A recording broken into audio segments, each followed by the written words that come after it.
Hello, we are live with Mama Coco. Yes, this is Mama Coco Life and Style Wednesday evening. And I'm so happy to be here. My name is Cora Pantin, and I'm not only just happy to be here, but I'm happier because we are having Dr. Faith B.Yisrael here with us. Yes, and she's going to be touching on some topics that's trendy and trending in Tobago for Tobagonians, living locally or living abroad. Mama Coco is here this evening, and I'm trying to be in my best spirits. Yes, because my show requires it. And because my audience, you guys are here with me through thick and thin. You guys don't know, sometimes I brave it to be here because, you know, as human beings, we all have our own situations sometimes to deal with. But Mama Coco here is live, and I'm excited to bring you this evening Dr. Faith B.Yisrael. But Almighty God, until she's here, I ask in you, Blessed Father, to continue to chaperone my show, chaperone my life, be a part of my life. Dear God, I ask, I beseech thee, I humbly beseech thee. I can feel your presence every day because I try my best to live and walk with you and to talk with you and to treat your people the way you want me to treat them. So without further ado, I want to thank Dr. Duke, my daughter. She is the producer and editor of the show. I want to thank my team that work with us, 5 of them. And I want to say peace this evening, and blessed be the tie that binds our heart in Christian love. This evening, even if you are not a Christian, but you are here with me, you are my brother and you are my sister. And I welcome you now to Live with Mama Coco, as I welcome the one and only Dr. Faith B.Yisrael, very astute and very brilliant, one that is going to take us to places where we really want to go. She will let us know whether we are growing or whether we are or whether we are stunted. She's going to let us know about the way of life and how we should live under the act of the Tobago House of Assembly. Peace, everybody. Be comforted by Dr. Faith B.Yisrael.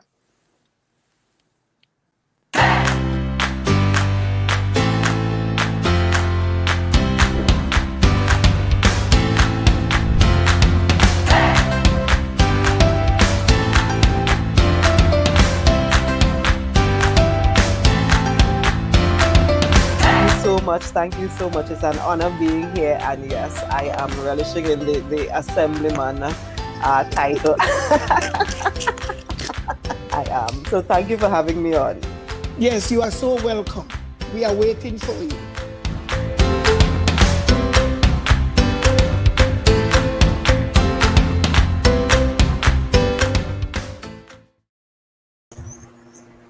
Yes, Dr. Faith, of your last visit, so people will know that you're not a newcomer, and that you also have your audience here waiting for you.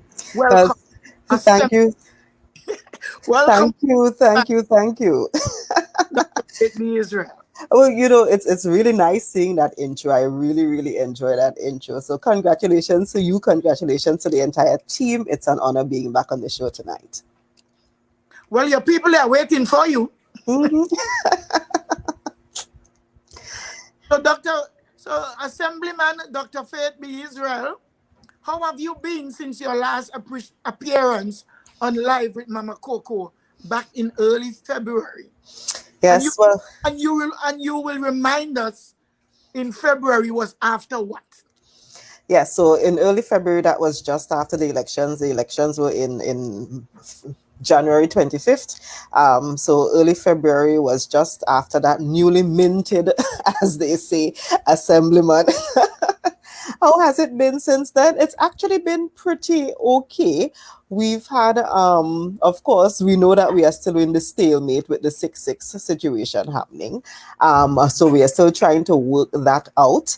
I am still learning about this act of being an assemblyman and what that means, and how much the people of Goodwood-Belle Garden are looking at me. Yeah. The reason why I want you to emphasize, you were around the assembly, but not as an assemblyman. Exactly. I was a counselor for the last 4 years. But in many instances, I actually served as if I were the assemblyman because I worked in the community regardless of whether I had won or lost the election. So it was fun doing it in that capacity. It's a lot of fun doing it in this capacity. As a matter of fact, this evening I spent some time walking through Belle Garden, just walking through because every so often I pick a village and we just move through the village to get a sense of what's happening. So we were doing that, and it is really, really nice to see the welcome that we are getting, those individuals who, whether they voted for us or not, telling us that they're really proud of what we've been able to do thus far, even though we are still at the stalemate now. But they are really proud of what the PDP has been able to accomplish in the short years that we've been around. So that has been fun. That has been exciting. And, you live and you learn. I'm learning as I go along, and it's just part of the process. So may I ask you a little question? Do you feel different now as you are going to be paid as a assemblyman instead of just having a little stipend as a councillor? Well, to be honest, the stipend as a counselor was tiny. The stipend as an assemblyman, because an assemblyman without a portfolio still is rarely getting a stipend because it's not much more than what I was getting as a counselor. So it really isn't that much more. You really get the quote unquote the big salary when you become a secretary or assistant secretary, and we are not able to get to that point because of the stalemate. I like that. Mm-hmm. That is very informative. I didn't know we were gonna go there. Yeah.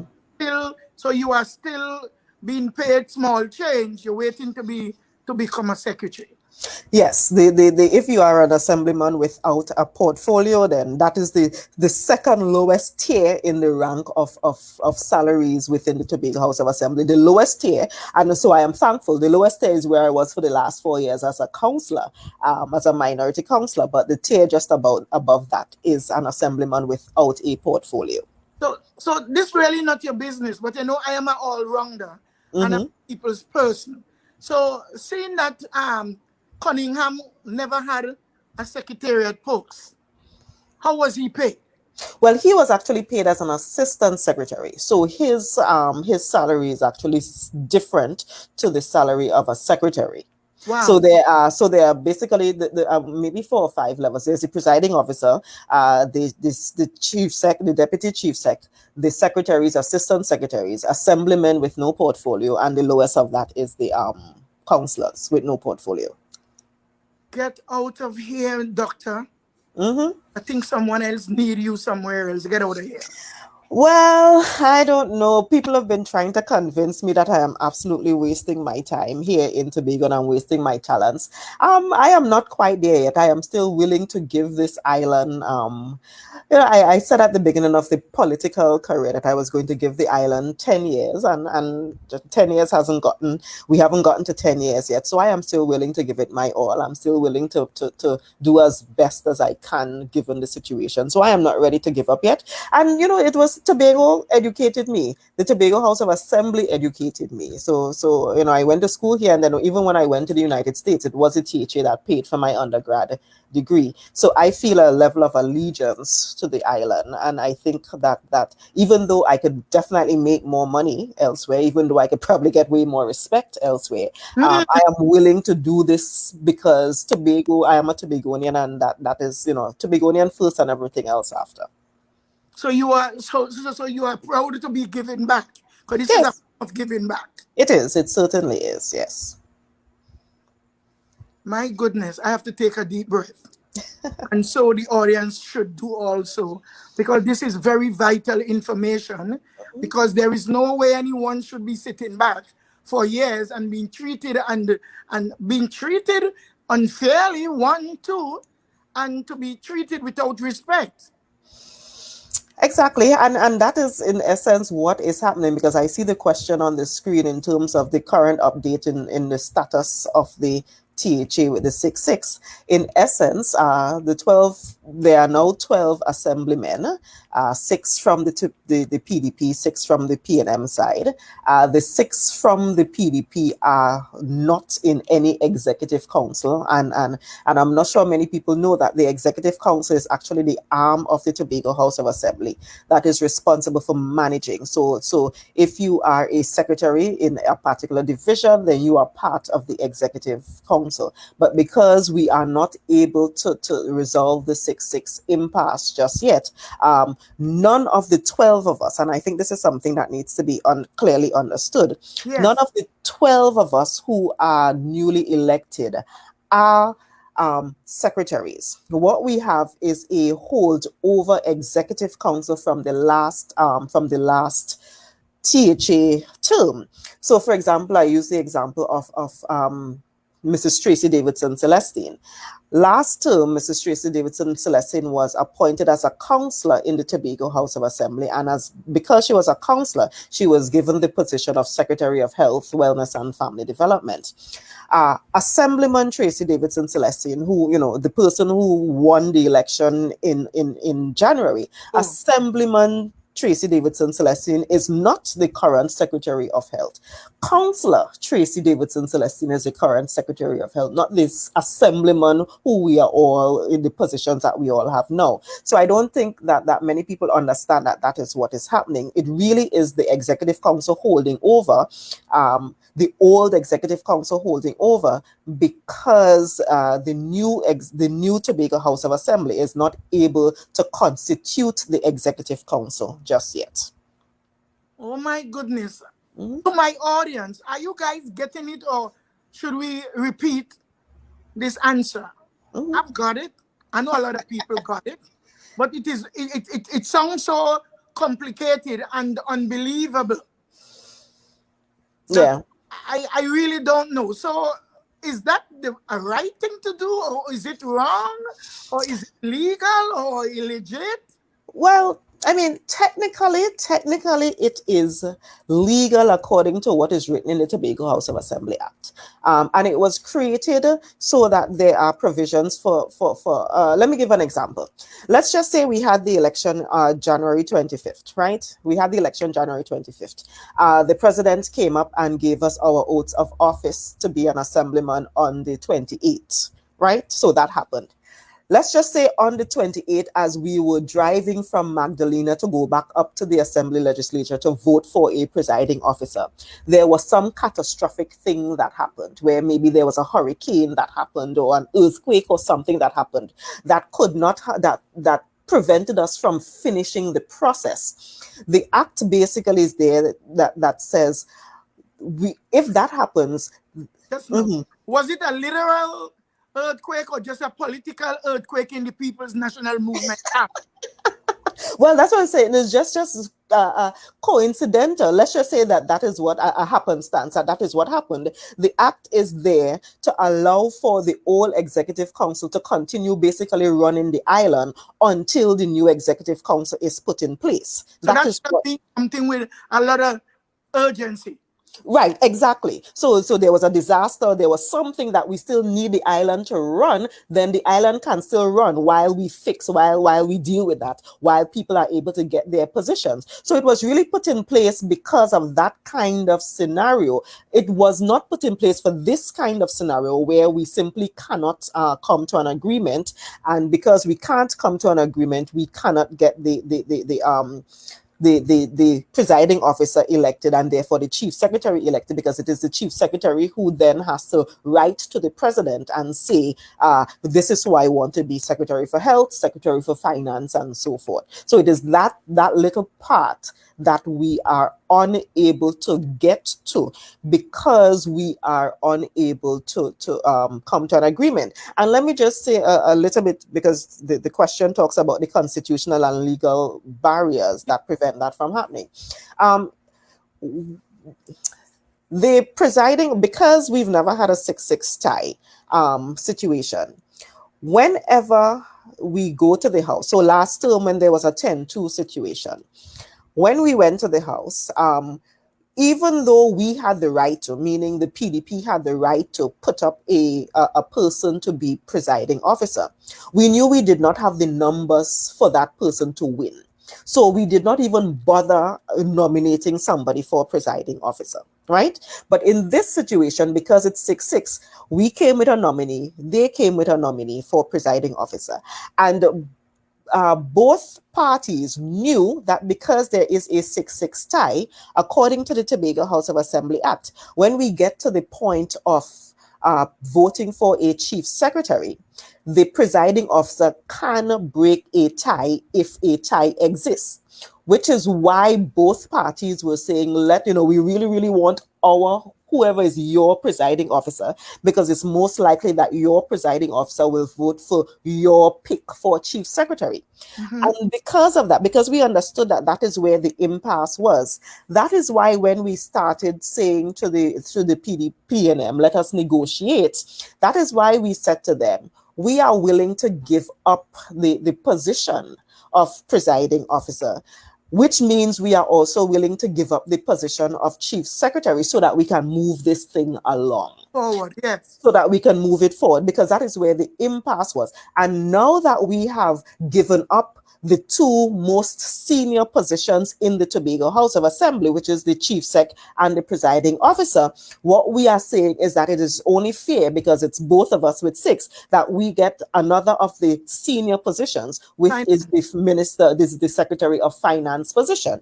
And then we went again and we said, okay, and we would also like to have a couple of the other divisions equally divided among ourselves.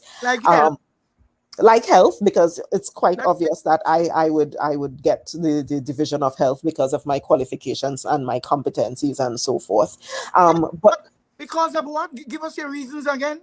As my qualifications. So for those who don't know, I have a bachelor's degree in neuroscience, because originally I wanted to become a neurosurgeon. I wanted to go to med school and become a neurosurgeon, but that didn't happen. I decided I didn't want to go to med school again.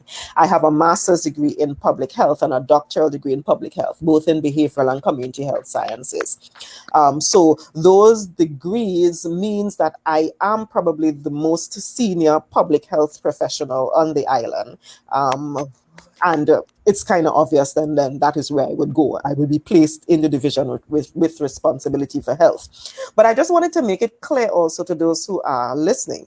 The last time we had a meeting with the members of the PNM, one of the reasons we had the breakdown was simply because we did not think that it was okay for us to just say to them, here are 4 names, and then for them to decide where those 4 names go. Because that is in essence what they wanted to do. We say here are the 4 names, and then they pick where those 4 names would go. And what we were saying is that is not fair. We are in a negotiation, and in the negotiation, the only reason you will have the position of chief secretary is because we, the PDP, have given up the position of chief secretary, and we are saying you can have that position. And because that is what we are doing, because we are negotiating, we should then have a full conversation about who goes where, so that when the chief secretary writes to the president, everyone already knows, yes, Faith is going health, Zia is going wherever, Whitey is going wherever, Mrs. Maslin is going wherever, so that we all have come to that kind of agreement. That is what we were talking about. And that is what they were completely against. And we really couldn't understand why would they be so against something that to us is very simple. We are in negotiations. We are trying to work it out. We are trying to bring this to a point where my 6 and your 6 is equal. So do you think we have a statement or question here from Lydia Hernandez, but do you think that your political sister, Mrs. Tracy Davidson Celestine, do you think she understands exactly what is going on around her? I don't know, because I've heard her make mention, for example, of certain laws or certain rules in the Tobago House of Assembly that when we read it, that was not our interpretation of what the law says. And when other scholars, legal minds, spoken about it, they were in agreement with the PDP, even though we did not have any conversations with them. So, for example, Senior Counsel Martin Daly has been going on different, radio talk shows and so forth, and we have never had a conversation with Martin Daly saying, this is what we think. Martin Daly, which is a senior counsel in Trinidad, Martin Daly. And he has basically been espousing exactly what we have been espousing, which says that, we are in a negotiation. It's not that any party won outright. And because we are in a negotiation, there is no reason why we cannot negotiate for the positions and come to an agreement of what these positions should be before that information gets sent to the president. And to me, that's a very simple issue. And we're not sure why they are harping on not allowing us to just resolve it amicably. And that is why we then said, let us then get a mediator, have a neutral third party or neutral third parties in the room to have the conversations with us. And they again said they are not interested in having mediators in the room. So do you think that our president, seeing that she's the one, she came up to swear you guys in as assemblymen, do you think she has anything that she can do or say to clear this impasse and making it easier so you guys can get to work? We need you guys to get to work. We need to get to work. Legally, I am not sure that she's willing to make a step one way or the other. But I would like to just say, tomorrow morning, Assemblyman Farley is going to be doing a press conference, and we are going to speak then about some of the other steps that we have taken to try to resolve this issue as quickly as possible. So look out for that tomorrow morning. I don't think it's my place to say what he's supposed to say tomorrow morning. Yes. Yeah. And quite frankly, we really want to hear from you guys, because the PNM doesn't say anything. All they do is to criticize and come up with more That can't make Tobago happen. And I'm surprised that Mrs. Davidson Celestine, she cannot reason better. But the reason why I believe she cannot reason better is because she doesn't know anything about the rules and bylaws of the Tobago House of Assembly. Which is if that is really the case, that is disappointing, because she has been there for many, many years. See if you can tabulate a rough number for us, a rough estimate of how long she has been in the political realm of the Tobago. As far as I can remember, she served 2 terms before this one, because remember she was the assistant secretary for. Was it education? I can't remember. She was an assistant secretary at one point, and at another point she was a secretary for tourism. So she has served at least 2 terms in the Orville London administration, at least 2 terms, and each term is 4. Right now. So Orville was there for 4, but in terms of Mrs. Davidson Celestine, I am sure that she has served at least 2 terms. It's possibly more, but she has served at least 2 terms. So she should know for a fact what these rules say, because it's the same Tobago House of Assembly law that we've been using for the last 20 years or so. Moving on, my people. Dr. Faith is here, and she's ready to answer all our questions. She has studied the Tobago House of Assembly Act, which is very, very, very noble and very, very professional of you, so that you will be able to speak, so people can repeat after you. You can speak and people can quote you. You can speak and people can say, well, let me send you to speak with Dr. Faith. She can give you a better eloquent answer, because her eloquence is so high above many. Well, thank you. Thank you so much. You're certainly welcome. Thank you. Next, someone say something here to you. What? Somebody's asking, when will Tracy be on this live? I don't know. She wouldn't come. I'm gonna try to invite her, but PNM wouldn't come on my live. I don't know if they think that this is a PDP forum. It's not. I am here with PDP people because I want to watch into the camera and speak because I do not lie, I do not make up story. PDP are the only ones that really educating the people of Trinidad and Tobago about what are the reasons for us going to the polling stations? Why do we vote? Why we should not vote? Who should we vote for? And what should we expect from someone who wins an election and is about to represent the people of Trinidad and Tobago? So, Faith, give yourself a round of applause. That's why you are here. Thank you, thank you, thank you, thank you so much. And a lot of people have actually said that since we've come on the scene, they've actually learned quite a bit about what is happening in the Tobago House of Assembly because they did not know what was happening. 100%. So what Hernandez Sandra is saying to you? That Mrs. she can't speak without permission from her boss. Which I know that.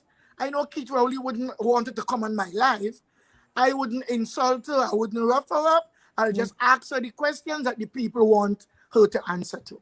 That's all. So Earl Henry is asking, where in Tobago is this wonderful woman from? If no one speaks up, I'll claim her for bon accord. I'm sorry, Earl. I'm from Belle Garden, born and bred in the east of the island. Yes, Earl, we ain't giving up with country things. The man from Canaan said that country can't, rule? Country can't rule tongue. Yes. Chester is asking, what would trigger a re-election? Okay, so let me, that is a critical question. And it's important to note that I think we question to that nature, but answer my friend Chester Birchwood. Yes. So there are two things that are happening legislatively right now. There is the Tobago Autonomy Bill that is before the Joint Select Committee of the Parliament. This is the Tobago Autonomy Bill, well, the version that is before the Parliament, that was given to Dr. Keith Rowley in 2016, 2015, 2016, around that time. And by Mr. Orville London, because it's one of the last things Mr. Orville London did before demitting office in 2016. And he took that to Parliament. It finally was laid in Parliament in 2018. It went through that first term, lapsed, and it is now before Parliament again, before the Joint Select Committee. Now, the Tobago Autonomy Bill is a version of the kind of greater autonomy that Tobago wants and Tobago needs to have. The Tobago House of Assembly Act is a simple act of Parliament. And yes, it gives us quite a bit of autonomy, but the people of Tobago have really been clamoring for way more than that. So that autonomy bill is before the Joint Select Committee, and it is due, the report is due to be out within the next 2 months or so. So there's that happening. Right after the 6-6 impasse, without coming to the PDP at least, the Prime Minister took 2 amendments of the current Tobago House of Assembly Act to the Parliament to be amended. One of the amendments is to change the seats from 12 to 15, because in their minds, 15, there's no way we can get a tie with 15, which is just not true. You could still get a tie with 15. You could get 3 parties each with 5 votes, so you could get 2 parties with 7 votes and an independent or something. You could still get a tie. So that's one amendment. And the other amendment is, in the case of a tie and there is no presiding officer, chief secretary, that the current chief secretary can then trigger fresh elections. Now, the thing about that is that applies to future. The way laws are written, laws aren't written retroactively. So if the Tobago Autonomy Bill is passed and that now becomes law, that will trigger an election automatically. The 2 amendments of the Tobago House of Assembly Act by themselves will not trigger an election, because the 2 amendments of the Tobago House of Assembly Act do not amend Section 22 of the current Tobago House of Assembly Act, which talks about how the House is to be dissolved, because it is the dissolution of the House that then triggers an election. So even those 2 amendments of the Tobago House of Assembly Act cannot cause the House to be dissolved and cannot cause an election to be held. Which is why, again, the PDP was saying, let us let us all 12 come together. We agree that you get chief sec, that we get finance, that all of this happens so that we can move this along. Because one of the things that we could actually do in a situation like that is then agree, let us go back to the House and dissolve the House immediately and get fresh elections. It's one of the things that we could have done if we had agreed to just have the Tobago House of Assembly completely constituted by, doing the negotiations and then having the secretaries and chief sec and all of those positions legally appointed. So in terms of what can trigger an election, only the new Tobago House of the new autonomy bill, unless they go back and again amend Section 22 of the THA Act. And then that can trigger an election if they go back and amend that, which they have not done. So you are saying that it's quite impossible right now for Mr. Ansel Dennis, who walking around believing that he has the powers to call an election. According to my understanding of what is written, he would not have the power. And the thing is, though, the other thing is he would not have the power according to how I have read the act, because that part did not change. But the other thing that needs to be understood is even Section 22 speaks about the fact that even after the House is dissolved, an election can't be held in less than 2 months after that point. So even if we agree, even if we dissolve the House Friday, we still have to wait for 2 months before an election can actually be held. Again, another reason why we wanted to come together and say, even in the holdover period, whatever period that is, it could be long, it could be short, let us share the divisions equally so that the island could at least be run efficiently or effectively, even if it's just for the 2-month period before we go back to an election. So someone named Shirley Cook, Mm-hmm. she's speaking here now. Can you address her before I? Yes. So the question is, why do you believe the PM chose to fix the stalemate legislation without addressing the tiebreaker and oversight mechanism with a council to facilitate shared governance, which is a more equitable approach until the autonomy bill is passed? We don't know why the Prime Minister decided to just run to the Parliament. It was very clear that the Prime Minister really did not care about what half of Tobago wanted when he did that, because there was absolutely no consultation with any of the 6 duly elected assemblymen for the PDP, because these are some of the things we would have said that, let's do it this way. We could just think through it and do it quickly, and instead of going through that whole process. Because the other thing we need to be conscious of is, even with the amendments, one of the amendments is to have 15 seats. We now have 12 seats. It means the EBC now has to go and redraw all of the boundaries and all of that to turn 12 seats into 15. So that will take over the whole term. Exactly. We don't know how long that process would take. And the EBC being an autonomous body, well, it's supposed to be. It's supposed to be. The Prime Minister cannot tell the EBC that they have to do that in a month or they have to do that in 2 months. The Prime Minister cannot tell the EBC how fast it should work. So the EBC could then take the next year to do this if possible. And again, I think this is what a lot of Tobagonians don't understand, what is happening, how serious this is. And we really, really need people to start thinking through again, to start pressuring. The same way we will, and for example, when we went to the meeting with the Prime Minister, we had contemplated whether we should even attend because he had already gone to Parliament and so forth. But it is because the people of Tobago said, they kept calling my phone, calling Farley's phone, Zia's phone, Watson's. You all should go listen, go meet with him. They were pressuring us. And because we understood that we were representing people and we were not representing ourselves, we went to the meeting. Tobagonians need to also pressure the members of the PNM to not just sit back, because I think that they just want this to continue just like this for the next 4 years until the period comes to an end. And if nothing happens, that is exactly what is going to happen. Mr. Ansel Dennis is going to be there as Chief Secretary for the next 4 years until, the 4-year period is up. And what people also... No, listen to me. It ain't going to happen. Well, the Tobago people need to decide what they God will want. not allow it to happen. Hmm. He's going to move in because he walks in mysterious ways and he has wonders to perform. And he True. had to perform already.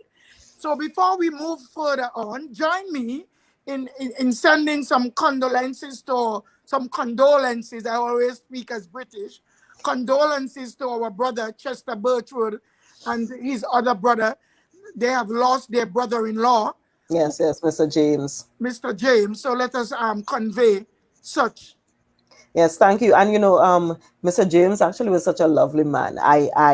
He was one of those people who would reach out to me personally Uh, and say, Faith, you guys are doing a good job. Keep up the fight. This is an idea that you should run with or something uh, like that. So Tobago really has lost an important son of the soil. And yes, we know he wasn't born here, but he is a Tobagonian. He is a Tobagonian. I understand he created and developed Canube. Yes, exactly, exactly. He really has done quite a bit, and it's sad that he is no longer. It's sad that he's no longer with us. So to the entire family, all of his wife, the kids, the brothers, the sisters, the in-laws, everybody, really, really condolences. His funeral was this morning, if I'm not mistaken. This morning or yesterday? This morning, his This one. funeral was. He Yeah. was also he was the former head of the ADB. He was highly recognized and Mhm. appreciated for agriculture. So when we lose people like this and have to have people around who doesn't contribute or who can contribute, but they stifle all their reactions and their love for the people of Tobago. I'm not Yeah. talking about political party. We have to get away from political party, although it is the political party that really carry the drive, because it is the PDP that making people aware of our constitutional rights and our legislative failures. Yeah. And we have lost a good man. We But have. We may have. his timely walking soul rest in peace. Amen. Amen. So, so true. So true. And I'm seeing a couple of his family members saying We thanks for the condolences. Yes, that oh yes. You could read some of the things that people saying right now. Yes, For yes, yes. 2 minutes, we are going to get to our another question. Sure, sure. Joanne is saying condolences to the family. Certainly, Donette is saying big loss, condolences. Yes, all of Tobago is really, really mourning. Hernandez is saying thanks for educating us. Chester, thanks for Yes, the condolences. Certainly to you, your family members and in-laws and so forth. Certainly, certainly. certainly. So may the peace of Almighty God, which surpasses all human intelligence, keep us grounded and focused on the things that will make Tobago move forward. May we come together as one in one alliance and know that we have to fight for the movement forward for the people of Tobago. Not True, true. throwing Trinidad out like how some people want us to start a new form of war. We are even settled to get Tobago autonomy. We're looking now to fight for secession. That will, what we need is something now to give us everything else that we have to get. And I Yes, yes. urge Brother Keith Rowley, you are a Tobagonian, and if you fail to do what God put you there to do, God will not fail to treat you how He wants you to understand. Next question, please. So, today, which is April 7th, yes, is World Health Day. What is the current state of Tobago's healthcare system? Is healthcare being adequately delivered to the satisfaction of the populace? Ah, gosh. Question there for Assemblyman. Yeah, I, I wish when the day come they can differentiate, you know? true, Yes? true, true. It's not Well, like as a senator could be either male or female, but to be calling everybody assemblyman, a president could be either male or female, true, but true. distinguishingly putting man, man, at the end of someone's profession, we have to be careful and get ready to change it. Yes, I totally agree with that one. I totally agree. So yes, today is World Health Day. Today is World Health Day. And the theme for this year, 2020, is Together We Can Reach a Fairer and Healthier World. Together we can reach a fairer and a healthier world. Now, as it relates to Tobago, we are not there yet. As a matter of fact, we're kind of far from there. I keep having real arguments with people because I think, okay, let me be 100% honest. I believe that a healthcare system that works is one where an individual does not need to call on the Secretary of Health to get a CT scan done. Mm, An individual does not need to call or need to come on Facebook and make a whole big post about anything. A healthcare system that works will work without me, Dr. Faith, or Tracy Davidson Celestine, or the chief secretary saying this needs to be done because they got a complaint that it was not done. come on now. And until we get to that point, I will not be happy with the quality of healthcare on this island. And I know for a fact. Because some people would not even get the chance to call for help or to complain.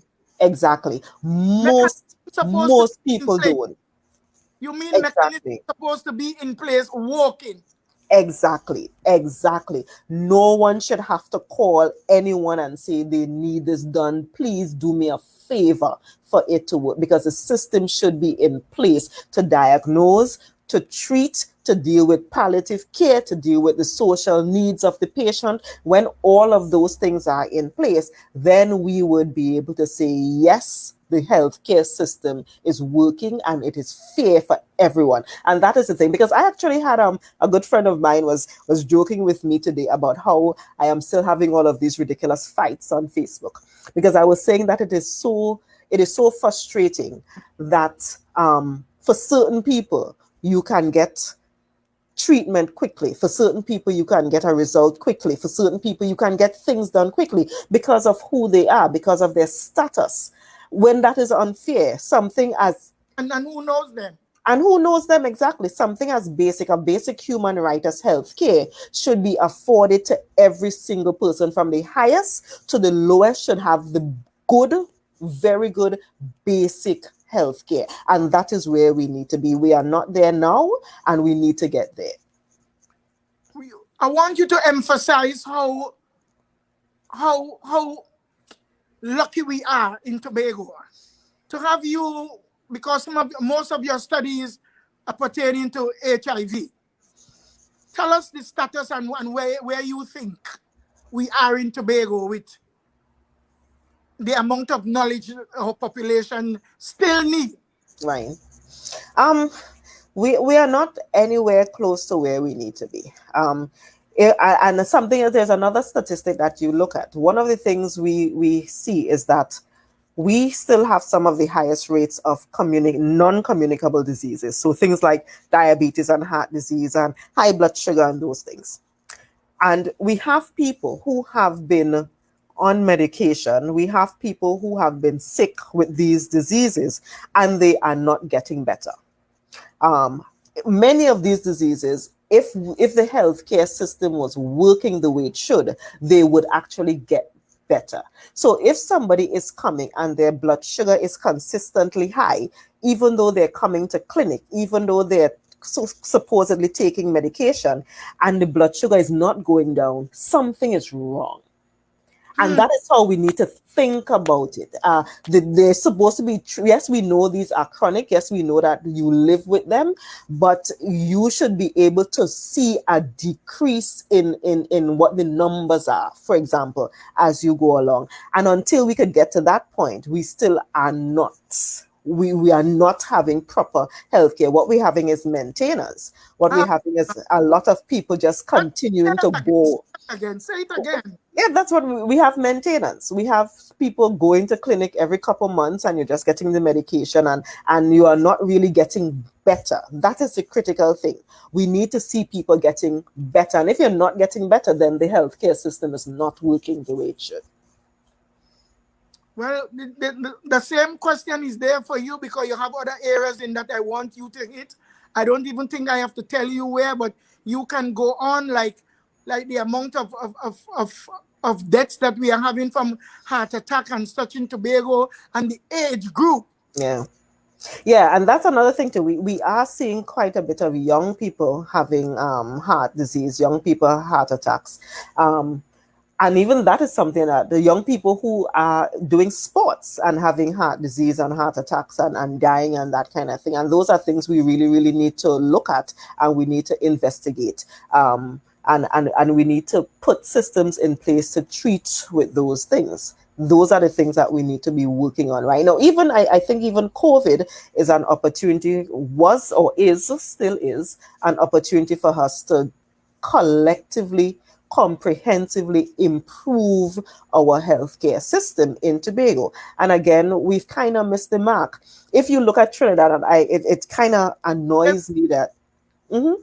There's a question there concerning COVID. You could read it now. Yes. Okay, so the COVID-19 pandemic continues to be a global concern. What is the current status of the Tobago health crisis, COVID-19 health crisis in Tobago?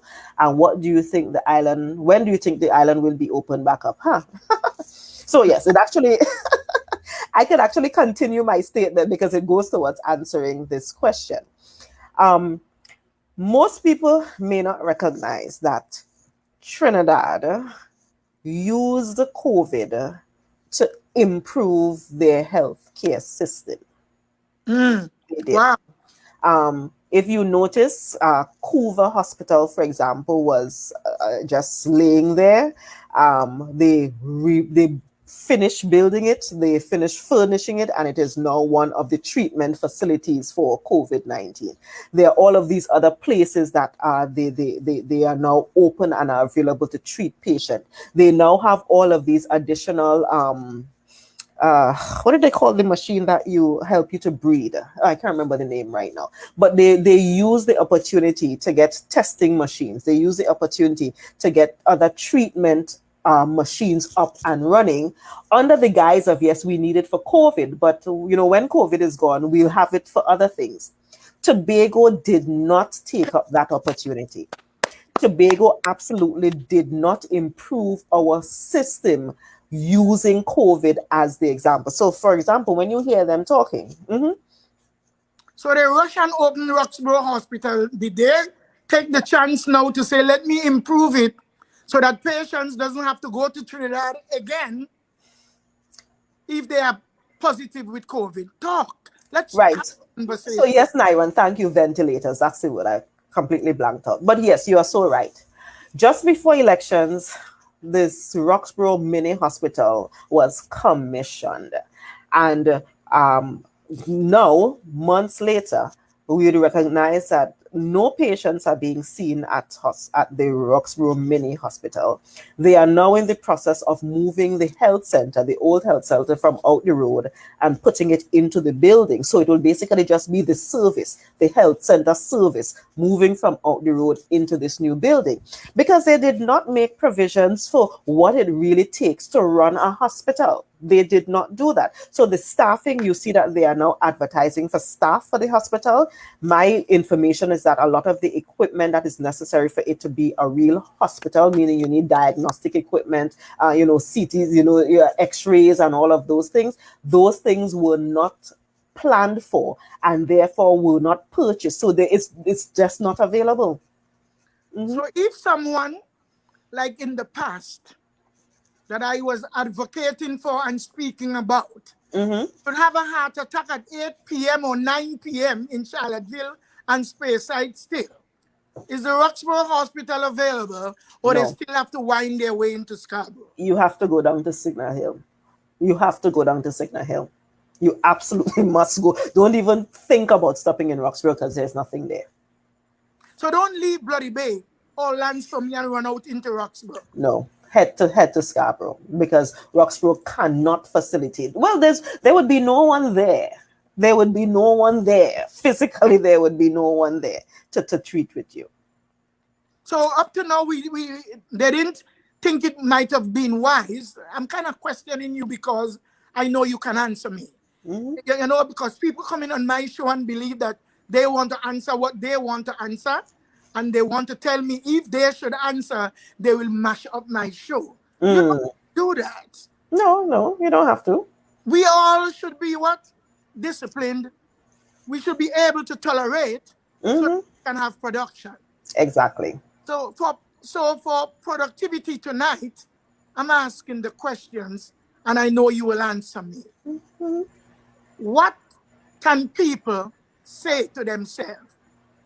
Should people be out there protesting or doing something or fighting to go? You're not going to call for protest, but do you think that we should be doing more and saying more to the powers that be? What about this gimmick of opening up of the Roxborough mini hospital?